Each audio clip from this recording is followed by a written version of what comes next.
Ciao e bentrovata o bentrovato. In questo tutorial vedremo come togliere un soggetto indesiderato da una clip video in modo semplice e veloce. Per farlo utilizzeremo lo strumento InPainting all'interno della piattaforma Runway ML. Metteremo in evidenza le condizioni necessarie affinché sia possibile ottenere un buon risultato e le situazioni in cui, almeno al momento della registrazione di questo tutorial, neanche la potenza dell'intelligenza artificiale riesce ad ottenere risultati accettabili a livello professionale. Cominciamo quindi col dire che la prima cosa da tenere in considerazione è la qualità e il formato della clip da trattare. Infatti, per fare in modo che InPainting restituisca un buon risultato, è necessario partire da un file con una buona definizione. Consiglio quindi di utilizzare clips con compressione intraframe e un bitrate elevato. Per chi non fosse ferrato in materia di codec, lascio il link in descrizione ad un tutorial che vi aiuterà a capire tutti i tecnicismi che esistono nel mondo della codifica video e come fare le conversioni nel formato che più si addice alle vostre esigenze. Ora entriamo nel cuore del tutorial e apriamo l'interfaccia di Runway. Per farlo, dalla schermata Home di Runway che troviamo all'indirizzo che ti ho messo in descrizione, andiamo nella pagina Progetti e creiamo un nuovo progetto selezionando la voce InPainting, appunto. Ora trasciniamo con il mouse all'interno dell'interfaccia il video da trattare e attendiamone il caricamento. In questo passaggio, più il file sarà grande e più tempo sarà necessario. I video caricati li troviamo elencati qui a sinistra.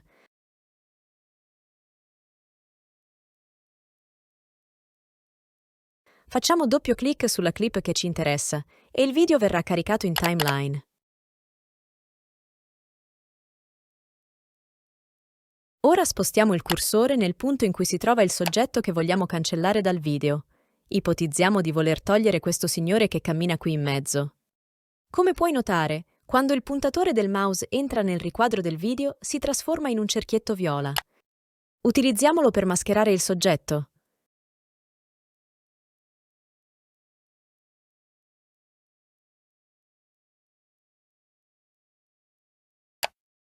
E voilà! Come per magia l'intruso viene eliminato e l'operazione viene fatta in tutti i fotogrammi del video in cui è visibile, sia prima che dopo il punto in cui ci troviamo.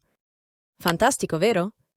Ora però vediamo i casi in cui anche per l'intelligenza artificiale l'impresa risulta complicata. Intanto ti ricordo che se questo video ti è stato utile, puoi iscriverti al canale ed attivare la campanella per non perdere tutti i prossimi video tutorial che man mano pubblicheremo. E magari, già che ci sei, se metti anche un bel like, non sarebbe niente male, sai?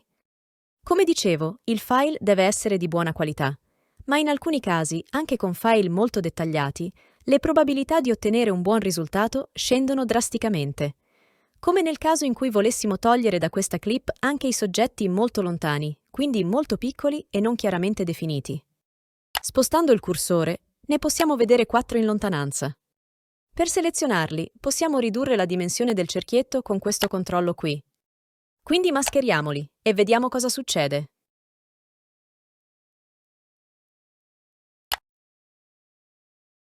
Uno, 2. E poi questi altri due che camminano insieme. Ecco, apparentemente sembrerebbe che il lavoro sia andato a buon fine, ma se ci spostiamo nella timeline, notiamo che il sistema non riesce a riconoscere le sagome che si muovono e perde il tracciamento dei soggetti. Un'altra situazione analoga è quella delle ombre poco marcate generate da una luce non abbastanza forte da renderle ben evidenti. Per esempio, in questa clip dove c'è una ragazza che costeggia il muro, a prima vista non la notiamo, ma se eliminiamo il soggetto, l'ombra rimane fastidiosamente e crea un effetto che somiglia ad un artefatto. Anche se cerchiamo di mascherare anche l'ombra, il fatto che cade su una parete di mattoni, quindi con tantissimi particolari, impedisce all'algoritmo di riconoscerla chiaramente. Purtroppo, se capitano delle clips di questo tipo, non possiamo farci molto al fine di risolvere il problema, però il fatto di conoscerne i limiti prima di iniziare a lavorarci può in alcuni casi evitare di farci perdere tempo. Ora, non mi resta che salutarti, ricordarti di iscriverti al canale, accendere la campanella e se questo video lo hai trovato utile, metti un bel like, Mi farebbe molto piacere. Grazie e arrivederci al prossimo video.